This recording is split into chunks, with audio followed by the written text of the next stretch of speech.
right.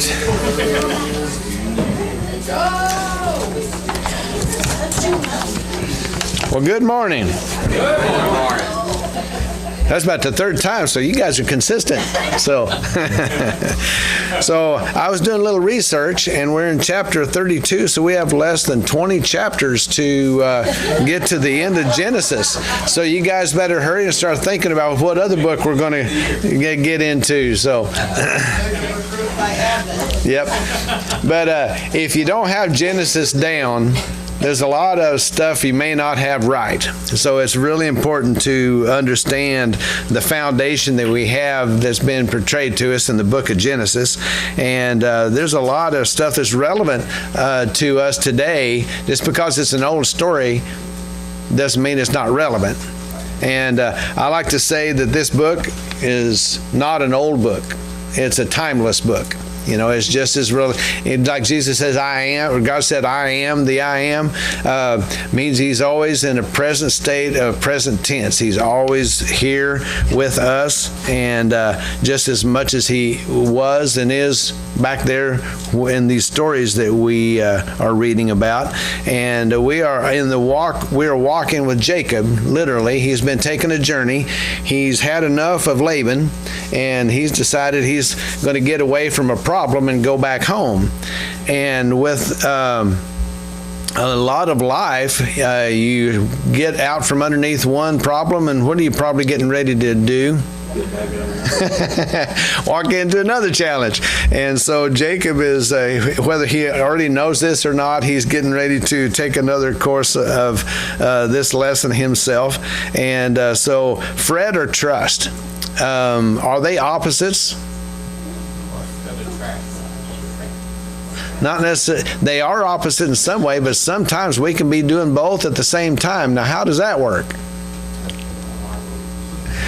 Well, Jacob's going to explain this a little bit to us today as we get into it. But before we start, I do want to pray and just ask the Lord's help this morning. Father, just want to thank you for your word, and that you share with us these stories of other men who and women who sought to seek and follow you, and how it looked on them. And although they struggled, you never did. And you have always been perfectly faithful. You've always been perfectly right. You've always known what you're doing. You always fulfill your plan and your promises perfectly. And we try to grasp what you're doing, let alone work and carry out your will, but you fill in the gaps. And Father, just thank you for this story. Just pray that you would open it to our minds, that we would be challenged and changed and encouraged by it. In Jesus' name we pray. Amen.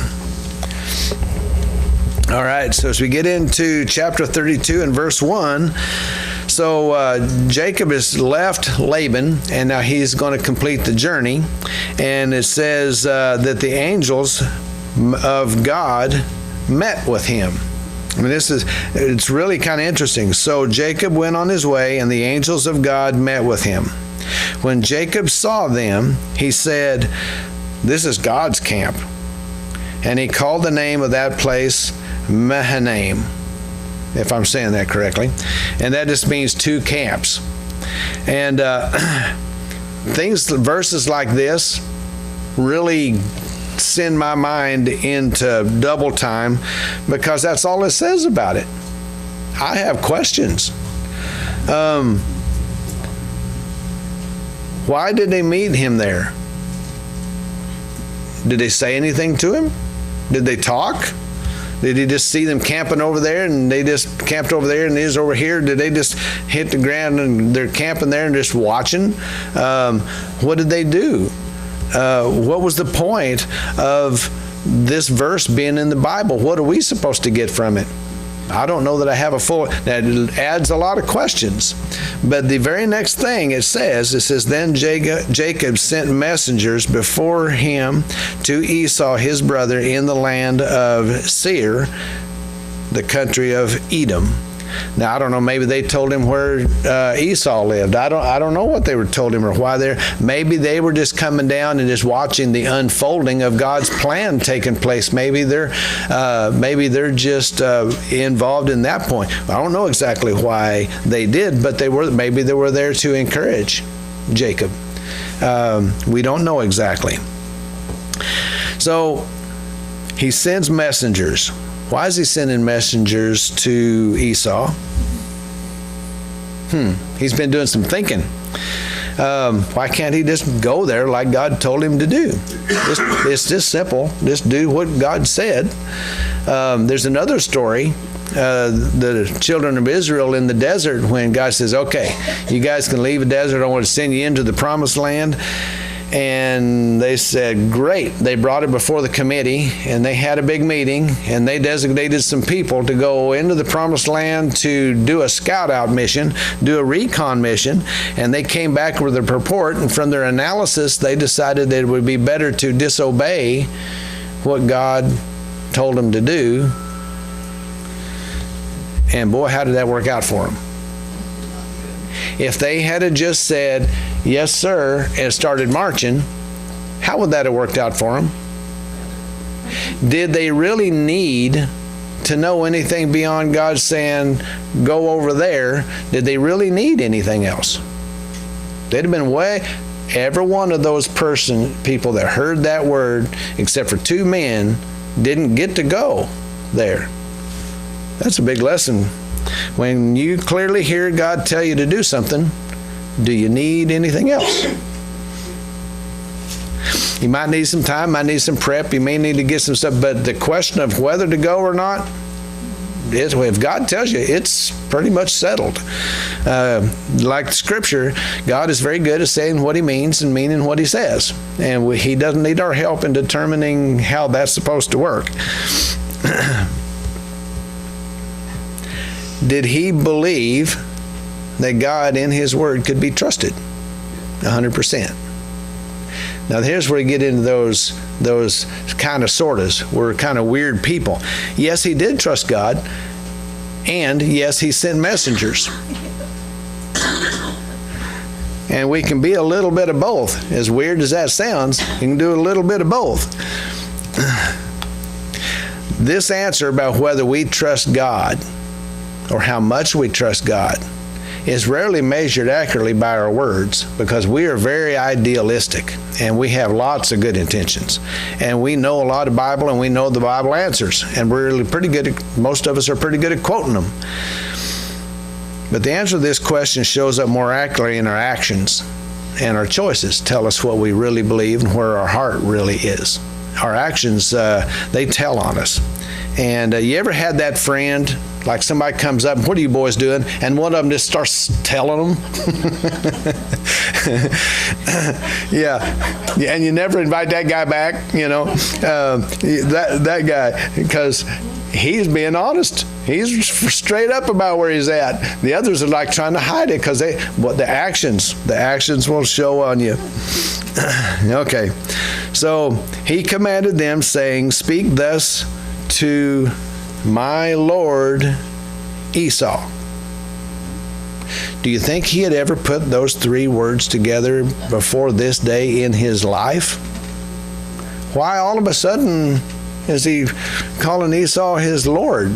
He's been striving all his life to be the big guy, to usurp, and now all of a sudden he's got a fresh look on things a little bit.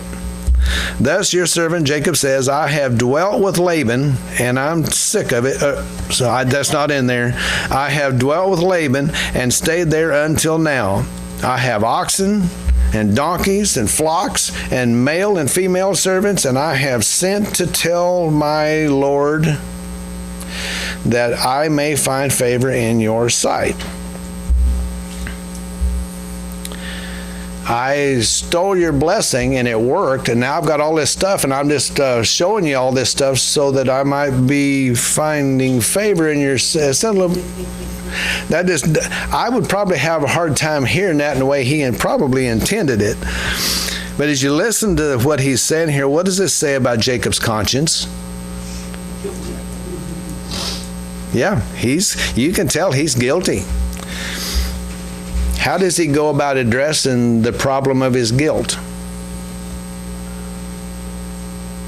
He's taken some learning from Laban here a little bit. He's throwing money at it.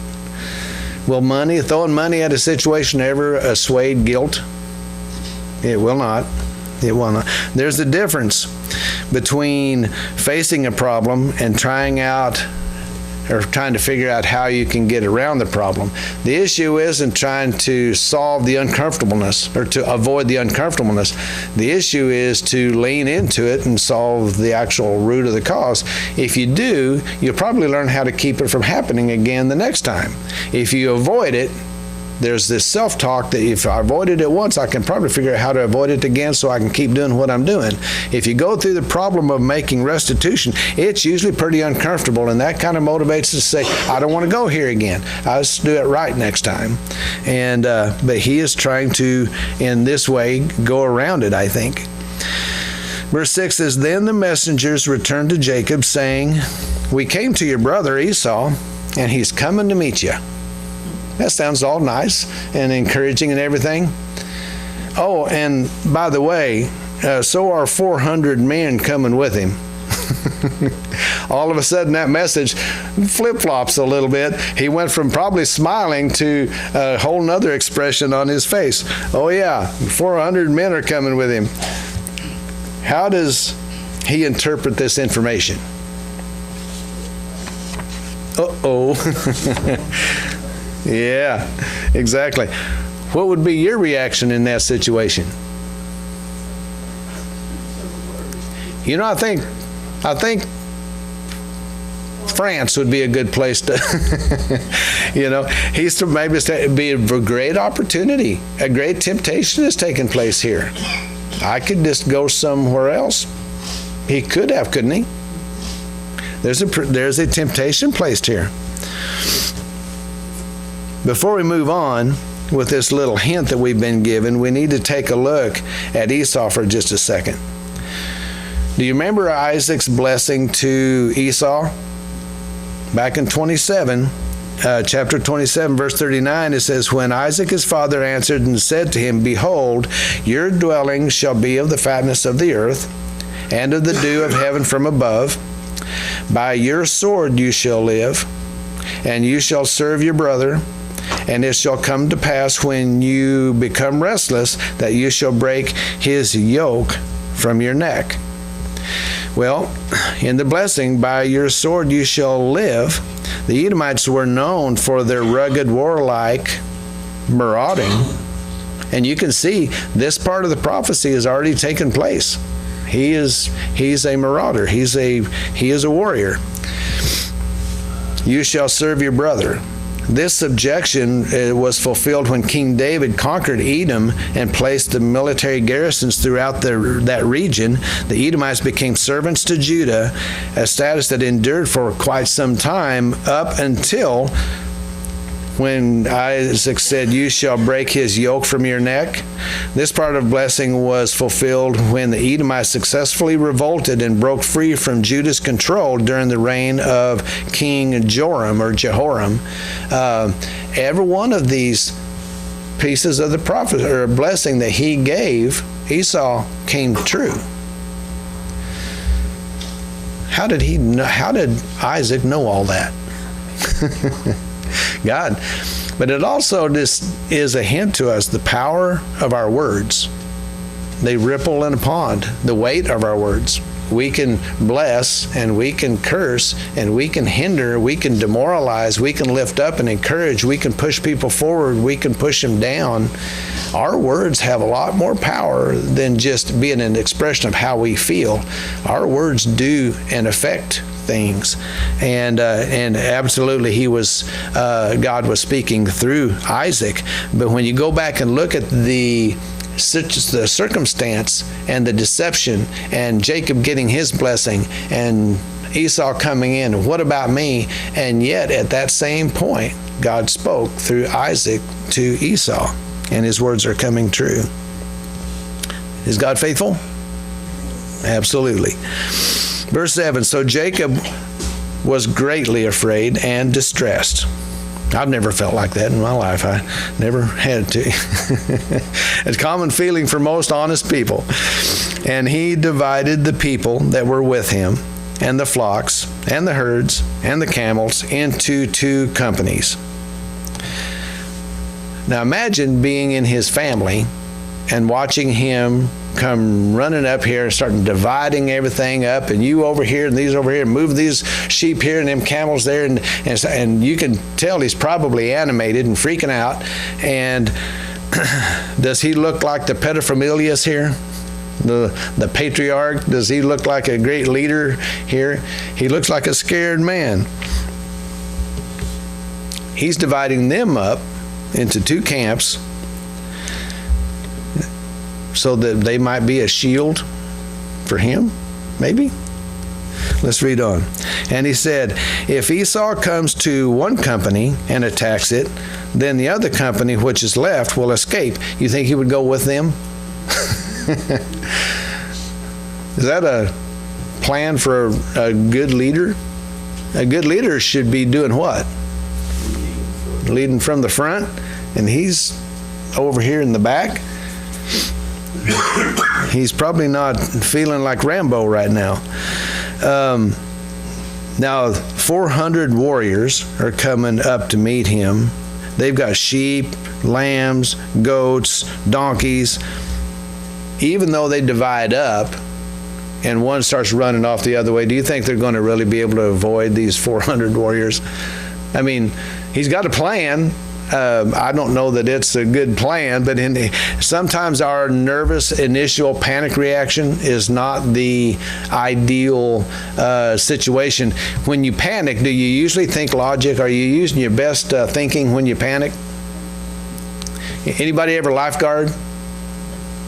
One of the things that they will teach you is sometimes when you're trying to rescue a person, you might have to knock them out in order to help them. And so decisions we make.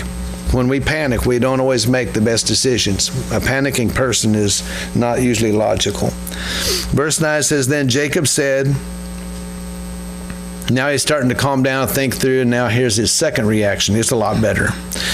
O God of my father Abraham and God of my father Isaac, the Lord who said to me, return to your country and to your family, and I will deal well with you. I am not worthy of the least of all these I am not worthy of the least of all these mercies, all the mercies and all the truth which you have shown your servant. For I crossed over this Jordan with my staff. That's all I had. And now I have become two companies. Deliver me, I pray, from the hand of my brother, from the hand of Esau, for I fear him, lest he come and attack me and the mother with the children. For you said, I will surely treat you well and make your descendants as the sand of the sea, which cannot be numbered for multitude. He remembered that. That's a pretty good 911 prayer, isn't it? He starts off, you told me to come down here, Lord. Is that a good place to start? I'm following your, Lord, I'm standing on what you told me to do. That's good. I'm obeying you, Lord. You told me to go down here. I'm going down here. He's not uncertain what God's instructions were for him. He's scared about the doing of it, but he knows what he's supposed to do. And you said you would deal well with me. Now, God didn't necessarily say that Esau would. I'm being funny. But God said he would do well with him. He would take care of him. So he stands off on, I'm obeying you, Lord. And then he goes to the second phase as he prays. Then he acknowledges his unworthiness. Who is he that God should show mercy on him? I could ask that exact same question for myself. Who am I that I should expect God to owe me mercy? I'm nobody.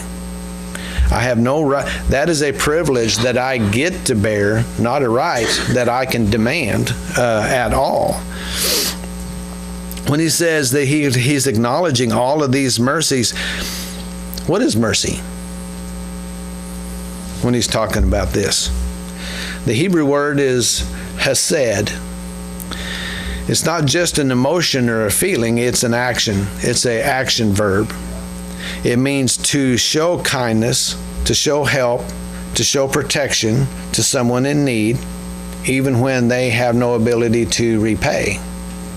Has God done that for Jacob here so far? He's already done that. And he said also all the truth. What truth has God showed him?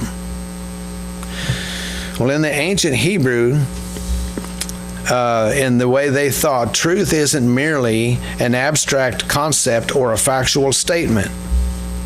It signifies something that holds steady and can be fully trusted. I thought that was really good. In Psalms, where it talks about, thy word is a light unto my path, a lamp unto my feet. It gives us this place where we know what's reality, what we are doing, what we belong to. It keeps us straight. God's truth is just as much of a protection for us today as it was for him, and he's seen that come through. You told me you were going to do this, what was going to happen, and he's saying, I trust in that. I know the direction of my life because of what you have told me, and he's seeing it begin to take place.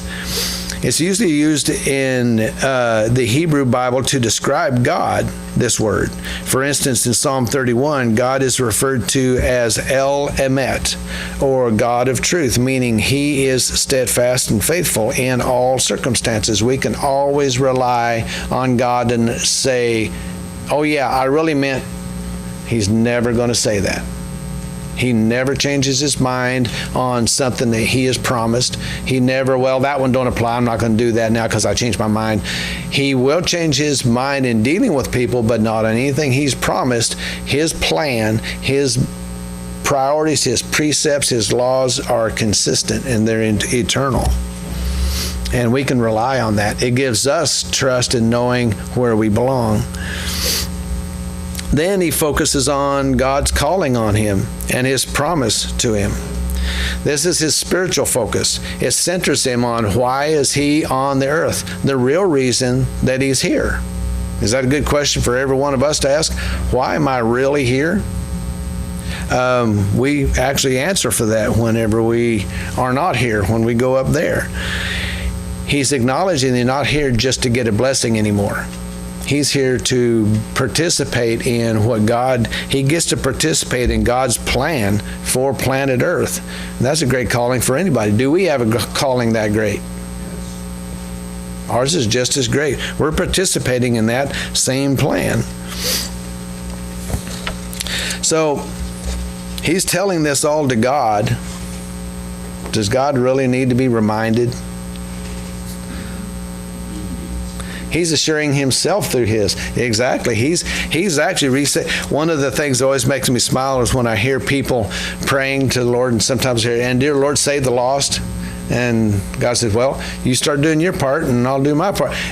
We're telling him it's his job to go save everybody. Well, he saves everybody, but we're supposed to be active in that process. And God's like, I'm waiting on you. Get out there and get going. I'll do that. Verse 13 says, so he lodged there that same night and took what came to his hand as a present for Esau his brother. 200 female goats and 20 male goats, 200 ewes and 20 rams, 30 milk camels.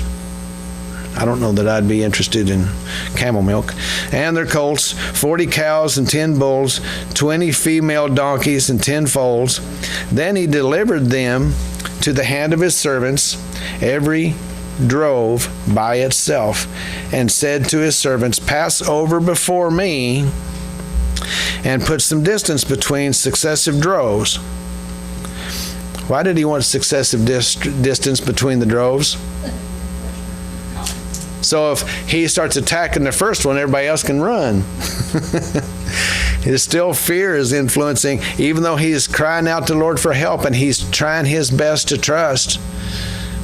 But there's fear in there too, and he's confused. He's kind of meandering a little bit like the double-minded man.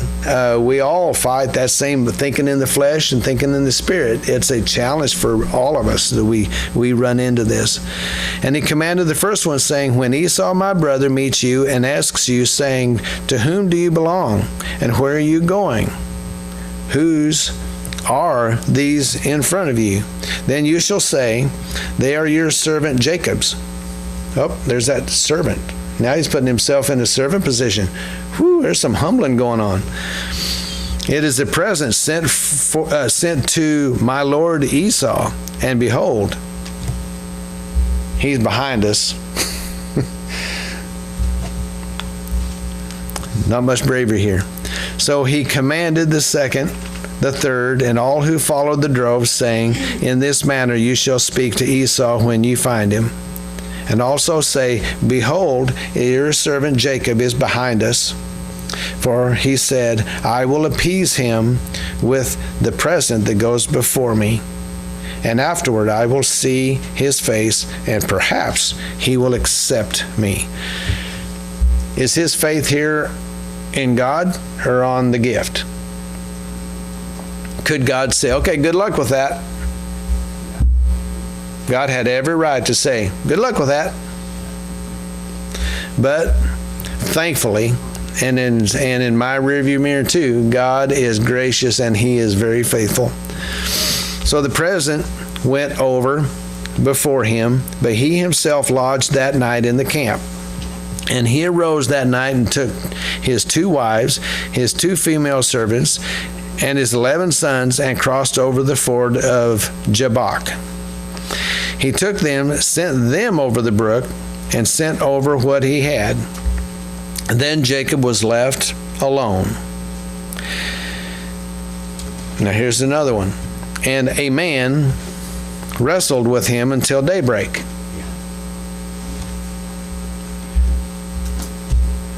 What do you do with that? And now when he saw that he did not prevail against him, he touched the socket of his hip, and the socket of Jacob's hip was out of joint as he wrestled with him.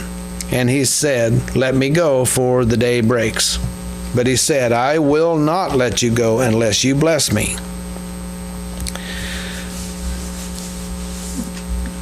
How do you think the interaction between these two started?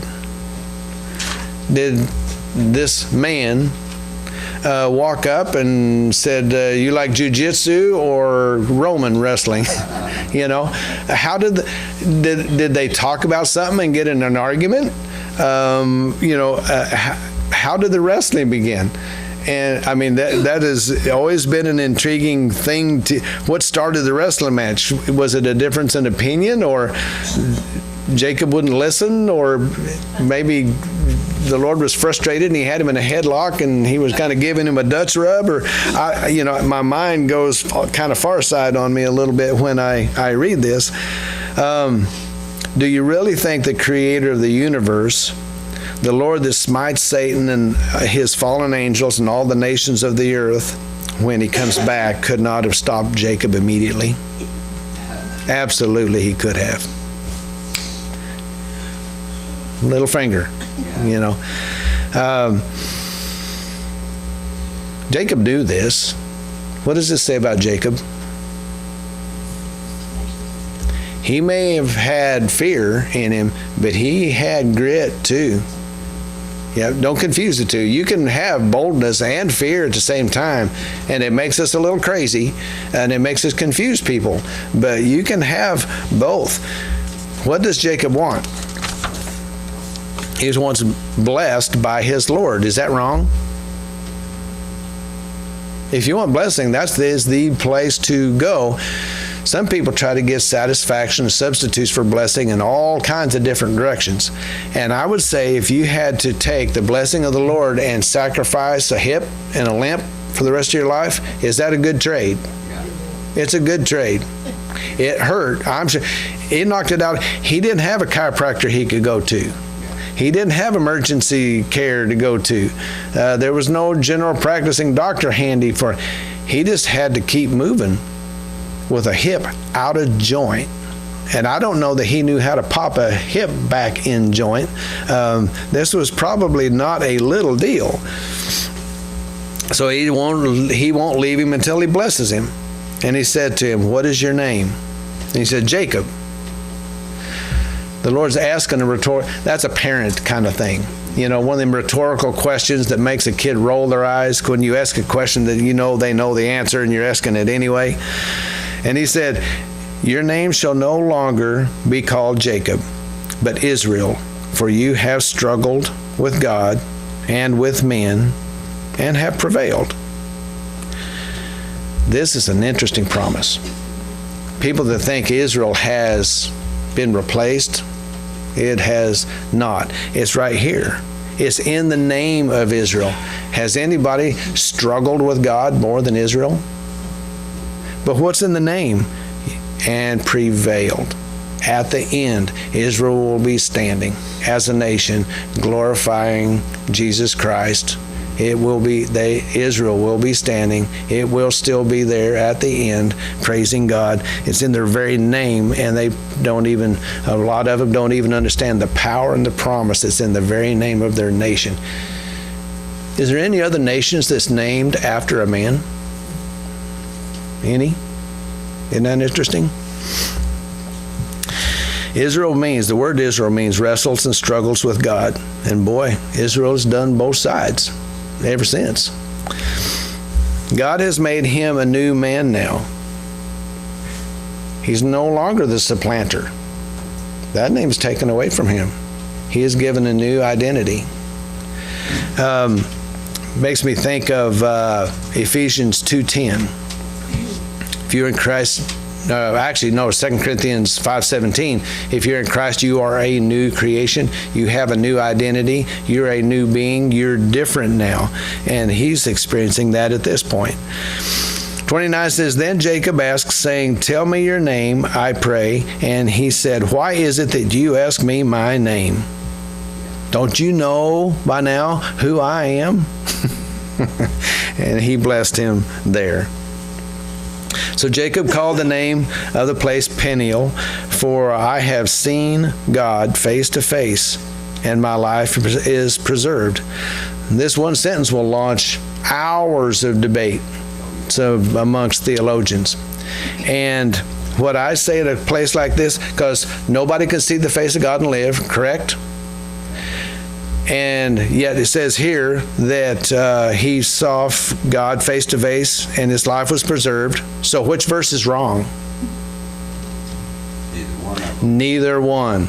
And just because you can't figure out how that dovetails nicely means that you don't have the whole picture. And don't stick an opinion in there. Let it hang and let God be sovereign and us be humans. Because I guarantee you, if you stick an opinion in there, what you think is right, it's not big enough and it's not perfect. And you will satisfy yourself with an opinion when later the revelation of the truth will blow your mind. But you solved it with an opinion and stopped looking. If you ever find your keys, do you keep looking? No. If you stick an opinion in a place like this, and there's a lot of these verses, if you stick an opinion in, you'll quit looking, and you'll quit listening, and you'll quit seeking. Don't answer it. If God don't reveal it to you, don't poke an opinion in there. Let it hang and let God bring something to you that you would never have imagined in your mind. I don't know exactly how that works. God does. And someday he'll show it to us. Verse 31, just as he crossed over Peniel, the sun rose on him, and he limped on his hip. He's sore. Yep, it's not comfortable right now. Therefore, to this day, the children of Israel do not eat the muscle that shrank, which is on the hip socket, because he touched the socket of Jacob's hip in the muscle that shrank. So I have pulled you guys through a big story here, a lot of little details and things, but it paints a big picture, and it is very relevant to us today. As we see Jacob here, he doesn't look like a great patriarch of the nation of Israel. He looks like a guy that's scared and they're frantic. He's trying to obey. He's trying to be brave. He's trying to trust, and yet his human stuff is getting in the way. He doesn't look like the perfect picture of leadership or bravery here. He doesn't look like Daniel, who walked boldly into a pit of lions, and the king that put him there was the guy whose heart was changed. He doesn't look like Shadrach, Meshach, or Abednego that would stand before the king saying, I don't care if I die or not. I don't care what happens to me. I'm honoring God. He doesn't look like that either, because these guys had something he didn't have at this point. He just left one problem behind, and now he thinks he's heading in for another problem. But what direction is he facing? Towards Israel. He's facing the obedience. It ain't pretty. It's not ideal. It's not picture perfect. He wouldn't use all this as an example for a Zig Ziglar leadership training course. But his face was facing the right direction. And it never turned. With every struggle that he had, he didn't turn and go any other way. He failed forward. He tripped over his feet. He limped. He hid behind the lambs and the sheep and the donkeys and his kids and his wife. And everything in here you could say was the wrong way to go about it. But he was heading in the right direction. And what did God do with that? It's so, I've said it so many times in my own life. Well, I'm not smart enough to be able to do that, or I don't have the gift for this, or I don't have the gift of that, or there's so many other people that are better at this than I am. Why doesn't God pick somebody else for that? We've got excuse upon excuse upon excuse upon excuse. But how would you explain that to Jacob today? It don't matter. It don't matter how good you are. It doesn't matter if God says, go do this. There's only one thing to do, is to go do it. And we tend to want to qualify ourselves. We talked about the nation of Israel. They had to qualify God's instruction before they went to the promised land. He struggled, but he did what, it can be ugly. It can be ugly, and God will still honor and do his plan through us if we just do it.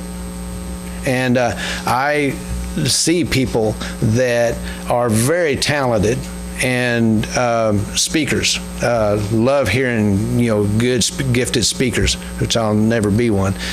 But I can easily use that person's giftedness to make me not go do what God calls me to do. How crazy is that? The glory is in what God said to do, not in how. Now, should I take what I'm doing seriously? I should be as best as I can be. I should be the best I can be. But how many times do we shirk back or avoid doing something because we don't think it'll look nice, or somebody might laugh, we might think the reaction that we get won't be good, or it might hurt, or all that doesn't matter. The obedience is my responsibility. All the outcome is God's. Who gets the glory? God does, because it's his plan.